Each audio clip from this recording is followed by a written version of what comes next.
పగడాల ప్రవీణ్ అన్న liquor shop దగ్గరికి వెళ్ళి లెక్కర్ కొనుక్కొని మందు తాగి వెళుతున్నటువంటి దారిలో స్పృహ లేకుండా కిందపడి యాక్సిడెంట్ అయి చనిపోయాడు అని చెప్పి నిన్నటి నుంచి వీధి కుక్కలు ఒకటే మరుగుతూ ఉన్నాయి.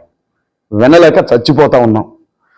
2 రోజులుగా విపరీతమైనటువంటి జ్వరంలో నేను ఉండడం వల్ల మీడియా ముందుకు రాలేకపోయాను.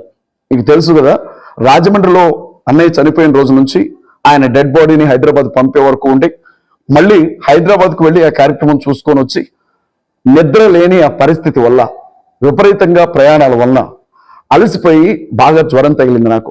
దానివల్ల నేను మీ ముందుకు రాలేకపోయాను. ఈరోజు దాని సంగతి ఏంటో తెలుద్దాం. నేను ఒక 5 ప్రశ్నలు పోలీసు వారిని అడగాలనుకుంటున్నాను డైరెక్ట్గా. దానికి నాకు సమాధానం కావాలి. క్రైస్తవ సమాజమా, ఎవరు ఆందోళన చెందొద్దు. ముందుగా ప్రవీణ్ పగడాల అన్నను చంపి తరువాత ఆయన వ్యక్తిత్వాన్ని చంపడానికి ప్రయత్నం చేస్తూ ఉన్నారు. నిన్న నేను ఒక వీడియో ఫుటేజ్ని చూశానండి. అందులో ప్రవీణ్ అన్న కోదాల్లో ఒకసారి, ఏలూరులో ఒకసారి మందు కొనుక్కొని తాగినట్లుగా సీసీటీవీ ఫుటేజ్లో ప్రవీణ్ అన్న ఫోటో అని చెప్పి ఒక వ్యక్తి ఫోటోను చూపెడుతూ ఉన్నారు. దాని గురించి అడగడానికి ముందు సూటిగా 5 విషయాలు చెప్తాను సుత్తి లేకుండా. 1, ప్రవీణ్ అన్న చనిపోయిన రోజు ఉదయాన్నే, ఇంకా అప్పటికి పోలీసులు ప్రెస్ మీట్ పెట్టలేదు, పోస్ట్ మార్టం జరగలేదు, అది హత్యనా లేకపోతే యాక్సిడెంటా ఎవరికి నిర్ధారణ లేదు. కొన్ని వేల మంది క్రైస్తవులు హాస్పిటల్ దగ్గరికి చేరుకున్నారు. పెద్ద ఎత్తున ఏం జరిగింది అని చెప్పి అందరూ కూడా రకరకాలుగా చర్చించుకుంటున్న సమయంలోనే హమారా ప్రసాద్, అలాగే శివశక్తి కరుణాకర్ సుబ్బున, వీరితో పాటుగా ధర్మ మార్గం భాస్కర్ రాజు, మరికొన్ని YouTube channels, Hindu YouTube channels, Pagadala garu విపరీతంగా మందు తాగి యాక్సిడెంట్లో చచ్చిపోయి ఉంటాడు, కావాలంటే పోస్ట్ మార్టం రిపోర్ట్ కూడా అదే వస్తుంది చూసుకోండి అని చెప్పి మాట్లాడారు. పోలీస్ డిపార్ట్మెంట్ వారిని నేను అడుగుతున్న ప్రశ్న ఏంటంటే, ఈ విషయం హమారా ప్రసాద్కి ఎలా తెలుసు? మీరు ఆయన మందు షాప్లో ఉండి మందు తాగుతున్నాడు లేకపోతే మందు కొన్నాడు అని చూపించినటువంటి సీసీటీవీ ఫుటేజ్లు నిన్న బయటకు వచ్చాయి కదా. ఇన్సిడెంట్ జరిగి 5 రోజులు జరుగుతూ ఉంటే నిన్న సీసీటీవీ ఫుటేజ్ని మీరు కొన్ని విషయాలని ఎవరో కొంతమంది బయట పెట్టారు. నేనేమన్నానంటే, మొదటి రోజే ఈ విషయాలు వాళ్ళకి ఎలా తెలుసు? ఏదో లారీ గుద్దిందనో కాకుండా, ఏదో కారు తగిలిందనో కాకుండా, కేవలం మందు తాగాడు, మందు తాగే యాక్సిడెంట్ అయింది, ఆ యాక్సిడెంట్లోనే చచ్చిపోయాడు అని చెప్పి నోటుకు వచ్చినట్లుగా ధర్మార్గం భాస్కర్ రాజు అయితే ఏకంగా మందు తాగాడో లేకపోతే డ్రగ్స్ తీసుకున్నాడో ఎవరికి తెలుసు అని మాట్లాడాడు. హమారా ప్రసాద్ అయితే అనరాని మాట్లాడినాడు నోటితో. కరుణాకర్ సుగ్గున కూడా తన ఇష్టం వచ్చినట్లుగా మాట్లాడాడు. వాళ్ళని ఎంతవరకు మీరు ఎందుకు అదుపులోనికి తీసుకోలేదు? మరి అలాగే వచ్చిందిగా అని అంటారా? అసలు ఇన్వెస్టిగేషన్ జరగకముందే వాళ్ళు ఆ విషయాన్ని గురించి ఎలా మాట్లాడారా స్వామి అని చెప్పి నేను అడుగుతూ ఉన్నా. నన్ను మీరు పట్టించుకోరా?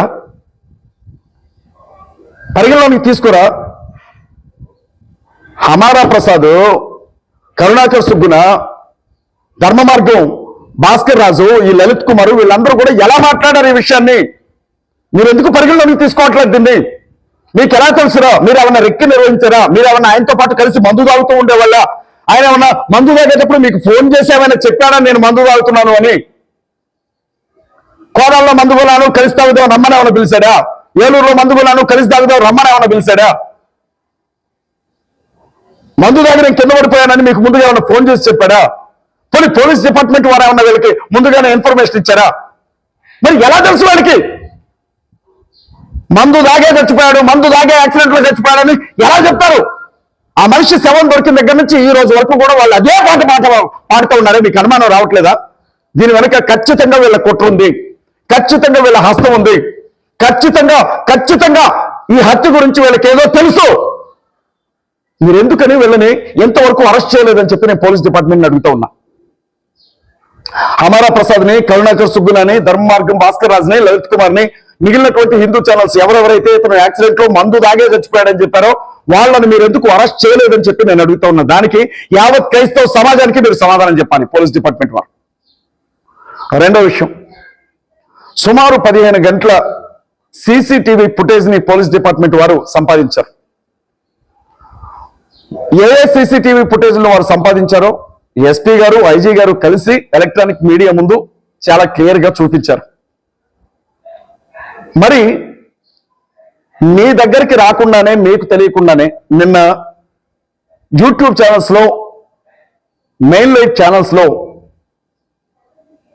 ఏలూరులో లిక్కర్ షాప్లో ప్రవీణ్ గారు మందు కొంటున్నట్లుగా ఉన్నటువంటి వీడియో, కోదాల్లో ప్రవీణ్ గారు మందు కొట్టున్నట్టుగా ఉన్నటువంటి వీడియో, అలాగే రామవరపాడు జంక్షన్ దగ్గర పార్క్ దగ్గర ప్రవీణ్ గారు ఒక 3-4 గంటలు పడిపోయి ఉన్న వీడియో మీడియాకి ఎలా చేరింది? అదే ఒకవేళ క్రైస్తవులు చేస్తుంటే, అదే ఒకవేళ క్రైస్తవులు బయట పెట్టుంటే వాళ్ళందరినీ కూడా మీరు అరెస్ట్ చేసేవాళ్ళే కదా. మతపరమైనటువంటి విద్వేషాలు రెచ్చగొట్టేలాగా ఎవరు వ్యాఖ్యలు చేసినా వాళ్ళని అరెస్ట్ చేస్తామని చెప్పారే. మరి దేశవ్యాప్తంగా ఇంత పెద్ద సంచలనం సృష్టించినటువంటి ఈ కేసులో ఐజీ గారో లేకపోతే ఎస్పీ గారో బయట పెట్టాల్సినటువంటి సీసీటీవీ ఫుటేజ్ని ఎలక్ట్రానిక్ మీడియాకి, ప్రింట్ మీడియాకి, యూట్యూబ్ ఛానల్స్ కి అందించింది ఎవరు? సూటిగా అడుగుతున్నాను. క్రైస్తవ సామాజిక వర్గం తరపు నుంచి, అలాగే ఆయన అభిమానుల తరపు నుంచి నేను సూటిగా అడుగుతున్నాను, ఎవరిచ్చారు? ఎలక్ట్రానిక్ మీడియాకి, ప్రింట్ మీడియాకి, యూట్యూబ్ ఛానల్స్ కి ఈ సీసీటీవీ ఫుటేజ్లను ముందుగా లీక్ చేసింది ఎవరు? మీరేమైనా లీక్ చేశారా? ఒకవేళ మీరు లీక్ చేయలేదా, అయితే నిన్నటి నుంచి ఈ రోజు వరకు కూడా ప్రవీణ్ పగడాల గారి వ్యక్తిత్వాన్ని హత్య చేసే విధంగా, ఆయన మీద బురద పోసే విధంగా, ఆయన్ని చులకన చేసే విధంగా, ఆయన్ని కించపరిచే విధంగా యూట్యూబ్ ఛానల్స్, మెయిన్ ఛానల్స్ అన్ని కూడా వీడియోలను టెలికాస్ట్ చేస్తా ఉంటే మీరు ఎందుకని వాటిని ఆపలేదు? మీరు ఎందుకని ఇమీడియట్ గా ప్రెస్ మీట్ పెట్టలేదు? మీకు ఎవరిచ్చారు, ఏ విధంగా మీకు వచ్చాయని చెప్పి వాళ్ళని ఎందుకు అడగలేదు మీరు? అంటే దీని వెనుక పోలీస్ డిపార్ట్మెంట్ వారు ముందుగానే ఏమైనా లీకేజీలు ఇచ్చారా? ఈ విషయం గురించి మాకు తెలియాలి. ఇది రెండో విషయం. ఇక మూడవది, నిన్న బిగ్ టీవీకి సంబంధించినటువంటి ఒక రిపోర్టర్ విజయవాడలో రామవరపాడు ట్రాఫిక్ ఎస్ఐ దగ్గర, సుబ్బారావు గారి దగ్గర ఒక ఇంటర్వ్యూ తీసుకున్నారు. ఆ ఇంటర్వ్యూలో సుబ్బారావు గారు మాట్లాడుతూ, సార్ ఆయన మందు తాగినట్లుగా ఏమీ లేదు, ఆయన చాలా హుందాతనంగా ప్రవర్తించారు, చాలా నీట్గా ఆయన ఉన్నాడండి, బాగా అలసిపోయినట్లున్నారు, హైదరాబాద్ నుంచి ఇక్కడి వరకు వచ్చాడు కదా, బాగా వడదెబ్బ తగిలినట్లుగా ఉంది, మనిషి సొమ్మసిల్లిపోయాడు, మేము ఇక్కడ పరిస్థితి బాగాలేదు కదా, మీరు కొంచెం ఎక్కడే ఉండండి, ఈ టైంలో ప్రయాణం చేయొద్దని చెప్పి కూర్చోబెట్టాం, బండిని లేపి నిలబెట్టాం. అప్పటికే బండికి ఎదురుగా ఉండే హెడ్ లైట్ ఊడిపోయింది, దాన్ని తాడుతో కట్టించాం, జనం చేరుకున్నారండి. అలాగే టీ షాప్ అతను కూడా వచ్చాడు, వచ్చి సాయంత్రం దాదాపు 2 గంటలు 3 గంటలు ఆయన పడుకున్న తర్వాత టీ షాప్ దగ్గరికి తీసుకెళ్ళాం. నెమ్మదిగా తీసుకెళ్లి ఆ టీ తాగమంటే ఒక 2 గుటకలు టీ తాగి అది పక్కన పడేశారు, వాటర్ బాటిల్ ఇస్తే మొహం కడుక్కున్నారు అని చెప్పారు. అలాగే టీ షాప్ అతను కూడా నేను ఇదంతా చూశానండి, వాస్తవంగా మా షాప్ దగ్గర జరిగిందని చెప్పాడే. నేను ఏమంటున్నాను అనంటే, కొంచెం కామన్ సెన్స్ తో ఆలోచించండి. 3 గంటలు 4 గంటలు ఒక వ్యక్తి పడిపోయి ఉంటే, రాయల్ ఎన్ఫీల్డ్ బండి మీద వచ్చినటువంటి ఒక వ్యక్తి, చూడడానికి హుందాగా ఉన్నటువంటి ఒక వ్యక్తి పడిపోయి ఉంటే, అతని తల మీద ఉండే హెల్మెట్ తీయాలని ఒక్కళ్ళు కూడా అనిపించలేదా? అతని మూతుకుండే మాస్క్ తీయాలని ఒక్కళ్ళు కూడా అనిపించలేదా? సహజంగానే ఎక్కడైనా కొంచెం మనిషికి ఊపిరాడకి కింద పడిపోతేనే జనాలందరినీ దూరంగా జరగండి అని చెప్పి ముఖం మీద నీళ్లు చల్లుతారే, అలాంటిది స్పృహ లేని స్థితిలో ఒక వ్యక్తి ఇక్కడ పడుకొని ఉంటే అతని హెల్మెట్ తీయడానికి ఎవరు ప్రయత్నించలేదా? ఆ మాస్క్ తీయడానికి ఎవరు ప్రయత్నించలేదా? ఆయన ముఖం మీద నీళ్లు కొట్టడానికి ఎవరు ప్రయత్నించలేదా అని నేను అడుగుతా ఉన్నా. ఎస్వి గారు ఇచ్చినటువంటి సాక్ష్యం, ఒకవేళ కోదాడలోనే ఆయన మందు దాగుంటే, కోదాడను దాటే రామవరపాడు రావాలి కదా విజయవాడ, మరి విజయవాడలో ఆయన దగ్గర మందు వాసన ఎందుకు రాలేదు అని చెప్పి నేను అడుగుతా ఉన్నా. ఎందుకని అతను ఆల్కహాల్ తీసుకున్నాడు అన్న విషయం కనిపించలేదు, వాళ్ళకి అర్థం కాలేదు అని నేను అడుగుతా ఉన్నా. ఇప్పుడు మీరు గమనించండి, ఎవరైనా మందు తాగిన వ్యక్తి మన దగ్గర ఉంటే అంత దూరం ఉండగానే ఇక్కడ కంపు కొడతా ఉంటుంది. మరి అలాంటిది మనిషి పక్కనే ఉన్నారే, ఇంతమంది వెళ్ళి మందు తాగలేదని ఒక పోలీస్ ఆఫీసర్ చెప్తుంటే, ఆయన మందు తాగాడని ఈ నా కొడుకులందరూ మాట్లాడుతూ ఉంటే పోలీసులు ఎందుకు మౌనంగా ఉన్నారు అని చెప్పి నేను అడుగుతా ఉన్నా. 15 గంటల సీసీటీవీ ఫుటేజ్ లో ఆయన లిక్కర్ షాప్ దగ్గర ఉన్న చూపిస్తున్నారు, బండి మీద ప్రయాణం చేసి వెళ్ళేది చూపిస్తున్నారు, రకరకాల సీసీటీవీ ఫుటేజ్లు చూపిస్తున్నారే. ఈ 15 గంటల వ్యవధిలో ఒక్కసారైనా ఆయన ముఖం మీద నుంచి హెల్మెట్ తీసింది కానీ, మాస్క్ తీసింది కానీ, ఏదైనా ఒక్క ఫోటోను చూపించగలరా? పోలీస్ డిపార్ట్మెంట్ వారిని క్రైస్తవ సంఘం తరఫున నేను ఈ ప్రశ్న అడుగుతా ఉన్నా. మీ దగ్గర ఏమైనా ఒక ఫోటో ఉందా? దాదాపు హైదరాబాద్ నుంచి రాజమండ్రి వరకు ప్రయాణం చేసినటువంటి వ్యక్తి తల మీద నుంచి హెల్మెట్ తీయలేదా? ఎవరైనా కనీసం అవసరం తీర్చుకోవడానికి ఆగినా తల మీద హెల్మెట్ తీస్తారు కదా. తలంతా కూడా చెమట పట్టేస్తుంది, వెంటనే హెల్మెట్ తీసి పక్కన పెడతారు, గాలి తగలాలని మాస్క్ తీసి పక్కన పెడతారు, గాలి కనీసం చేత్తో ఉన్న గాలి వీచుకుంటారు కదా. అదేం చేయలేదా? పోలీస్ డిపార్ట్మెంట్ వారు ఈ ప్రశ్నకు మాకు సమాధానం చెప్పాలి. ఫేస్ స్పష్టంగా ఆయన ముఖం కనబడినటువంటి ఫుటేజ్ ఏమైనా, ఫోటో ఏమైనా మీ దగ్గర ఉందా? రామవరపాల్లో ఆయన కూర్చున్నటువంటి ఫోటోని, బండి ఫోటోని తీశారే, అప్పుడు అసలు ఆయన ఎవరు ఏంటి అని చూడాలి. డ్రంక్ అండ్ డ్రైవ్ అని అనుమానం వచ్చుంటే అరెస్ట్ చేసి లేకపోతే అతన్ని ఆ ట్రాఫిక్ పోలీస్ స్టేషన్కి పంపేవాళ్ళు కదా. అదేం లేదని ఆయనే చెప్తున్నాడు కదా. మరి ఎందుకని చెప్పి ఆయన తాగుబోతుగా చిత్రీకరిస్తా ఉన్నారు? ఎందుకని చెప్పి చూడండి, ట్రాఫిక్ ఎస్ఐ గారికి ఆయన ముఖాన్ని చూడాలనిపించలా, టీ కుట్టానికి ఆయన ముఖాన్ని చూడాలనిపించలా, అక్కడ జనానికి ఆయన ముఖాన్ని చూడాలనిపించలా, మళ్ళీ ఆయన నీరసంగా ఉన్నాడు అని చెప్తున్నారు. కనీసం ఆయన ముఖం మీద నీళ్లు జల్లాలనిపించలేదు ఎవరికి. ఇది మూడో విషయం అండి. గమనించండి ఎంత కుట్ర జరుగుతుందో. ఇక నాలుగో విషయం, సరేనండి మీరు అన్నట్లుగా ఆయన మందు తాగే యాక్సిడెంట్ అయిపోయింది, ఆయనకి పడిపోయాడు అని అనుకుందాం. కొంచెంసేపు మీ మాటే నిజం అనుకుందాం, ఎందుకు కాదనాలా? అంత పెద్ద పెద్ద ఉద్యోగాలు చేస్తున్నటువంటి మీరు, మీకున్న అనుమానమే నిజం అనుకుందాం. రోడ్డు నుంచి ఆయన వెళ్ళి 10 అడుగుల బళ్ళ, 20 అడుగుల బళ్ళ, లేకపోతే బైక్ వెళ్ళిపోయి ఆ వేగంగా ఎక్కడో పడిపోలా. రోడ్డుకు ఒక 5 అడుగులు కూడా ఉండదు ఆ స్థలం. మెయిన్ రోడ్డుకి ఒక 5 అడుగులు ఉంటుంది, పక్కనే పడిపోయాడు. దుప్పటి కప్పుకున్నట్లుగా బండి మీద పడింది, అది మీ అందరికీ తెలుసు. నేనేమంటున్నానంటే, నా అనుమానం ఏంటంటే, ఇంజన్ ఆఫ్ చేసింది ఎవరు? బండి ఇంజన్ ని ఎవరు ఆఫ్ చేశారు?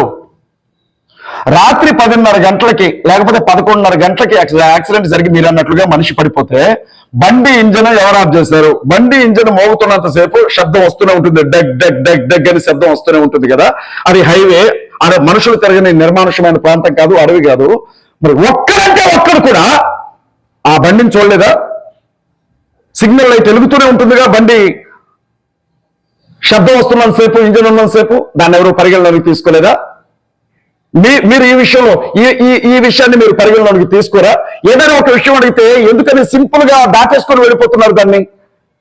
మీ ఇన్వెస్టిగేషన్ లో ఈ విషయం రాదా? బండి ఎవడు ఆఫ్ చేశాడు, బండి ఇంజన్ ఆపింది ఎవడు అని నేను అడుగుతా ఉన్నా. దానికి సమాధానం కావాలి నాకు. ఇక 5వది, ప్రవీణ్ పగడాల గారి చేతికి వజ్రం రింగ్ ఒకటి ఉండాలి, అలాగే ప్లాటినం రింగ్ ఇంకోటి ఉండాలి. బంగారం కంటే విలువైనటువంటి 2 ఉంగరాలు ఆయన చేతికి ఉండాలి.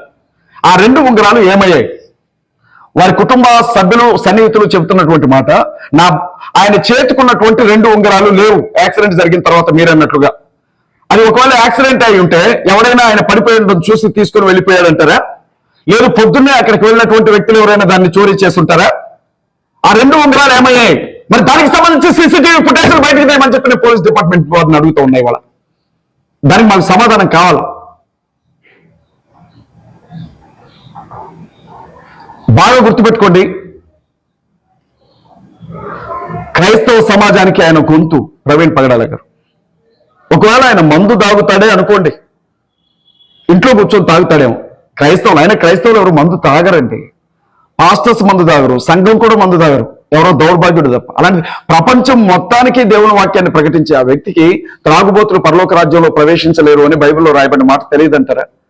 మీరు పాస్టర్స్ సినిమా హాల్లో కనపడరు, పాస్టర్స్ బార్ షాపుల దగ్గర కనపడరు, పాస్టర్స్ రికార్డింగ్ డాన్స్ల దగ్గర కనపడరు. ఎందుకంటే నైతిక పరమైనటువంటి క్రీస్తును పోలి జీవిస్తాం, మాకున్న గుడ్ విల్ అది. అలాంటిది ఆ వ్యక్తి మందు తాగాడు అని ఎంతగా క్రైస్తవ సమాజాన్ని మీరు హింస పెడుతున్నారు. ఆయన భార్య ఏమన్నా మీకు చెప్పారా మందు తాగే అలవాటు నా భర్తకుందని? ఆయన తమ్ముడు ఏమన్నా మీకు చెప్పారా మందు తాగే అలవాటు నా భర్తకుందని? ఆయన బిడ్డలు ఏమన్నా మీకు చెప్పారా మా నాన్న మందు తాగుతారని? కట్టుకున్న భార్యకి తెలియదు, 24 గంటలు ఆయన పక్కన తిరిగిన సంఘానికి తెలియదు, హమారా ప్రసాద్కి, కరుణాకర్ సుగ్నాకి, ధర్మ మార్గం భాస్కర్ రాజ్కి, లలిత్ కుమార్కి తెలుసు. ఆ తర్వాత మీకే తెలుసు ఆయన మందు తాగాడని. కాబట్టి క్రైస్తవ సమాజం తరపు నుంచి క్రైస్తవ సంఘానికి నేను ఒక విజ్ఞప్తి చేస్తా ఉన్నా. పోలీస్ ఇన్వెస్టిగేషన్ లో నిర్లక్ష్య ధోరణి ఉంది, వారిని నేను తప్పు పట్టట్లేదు. పోలీస్ ఇన్వెస్టిగేషన్ లో అలసత్వం ఉంది కాబట్టి ఈ కేసుని సిబిఐకి అప్పచెప్పాలి, సిబిఐ వాళ్ళకి అప్పచెప్పాలి. మనిషి చంపడం పెద్ద విషయం కాదు, మనిషి వ్యక్తిత్వాన్ని చంపుతున్నారు వీళ్ళందరూ కూడా. ఎప్పటి వరకు కూడా మేము సీసీటీవీ ఫుటేజ్లు మా చేతికి రాకముందు మీ చేతికి ఎలా వచ్చాయని పోలీస్ డిపార్ట్మెంట్ వారు ఒక్క ప్రశ్న కూడా అడగలేదు. రామవరప్పాడు జంక్షన్ దగ్గర ఆ మనిషి పడిపోవడానికి ముందే అతని మీద ఎక్కడో దాడి జరిగింది అనేది వాస్తవం, అది మాకున్నటువంటి బలమైన అనుమానం. వీటికి సమాధానాలు చెప్పకుండా మీ మీద కేసులు పెడతాం. సున్నితమైన విషయం అనంటే అమర ప్రసాద్ మీద పెట్టరా కేసు, మీరు కరుణాకర్ సుబ్రహ్మణ్యం మీద పెట్టరా, ధర్మార్గం భాస్కర్ రాజు మీద పెట్టరా, లలిత్ కుమార్ మీద పెట్టరా? మీకు ఏమైనా బంధువుల వాళ్ళు? ఎందుకని వీళ్ళని కాపాడుతున్నారు మీరు? అక్కడ మనిషి చచ్చిపోయినాడు, క్రైస్తవుల గొంతు మీద కట్టిపడిందని మేము ఏడుస్తూ ఉంటాం. ఉంటాయా? మీరు నోరు తెరిచి మాట్లాడితే మేము మీద కేసులు పెడతాం, బ్లాక్మెయిల్ చేస్తా ఉన్నారా? చంపేది మీరే మమ్మల్ని. ఇన్ని విషయాలు బయటకు రావాల్సి ఉంది. క్రైస్తవ సమాజం ఎవరు కూడా ఆందోళన చెందాల్సిన అవసరం లేదు. అది ప్రవీణ్ పగడాల గారు కాదు. ఆయన రూపంలో ఎవరినో తయారు చేసి, ఆయన డ్రెస్ వేసి, హెల్మెట్ వేసి, ఫేస్ కి మాస్క్ పెట్టి ఈ ప్రయాణం అంతా జరిపించారు అని మేము బలంగా నమ్ముతున్నాం. కాదంటారా? అది ప్రవీణ్ పగడాల గారు అని చెప్పి మీరు నిరూపించండి. ఎలా నిరూపిస్తారో నిరూపించండి, మేము నమ్ముతాం. ఒక్క చోట కూడా ఆయన ఫేస్ ని చూపించకుండా ఇవాళ ఏ టెక్నాలజీ చచ్చిపోయిన వాళ్ళని తీసుకొస్తున్నారు, బ్రతికిన వాడిని అలా చూపించడం పెద్ద విషయం. వల్ల అన్ని కోణాల్లో ఆలోచించి న్యాయం చేయకపోతే మాత్రం సిబిఐ ఎంక్వైరీ కోసం తెలంగాణ హైకోర్టును నేను ఆశ్రయిస్తాను. నన్ను చెప్పుతానని బెదిరిస్తారా?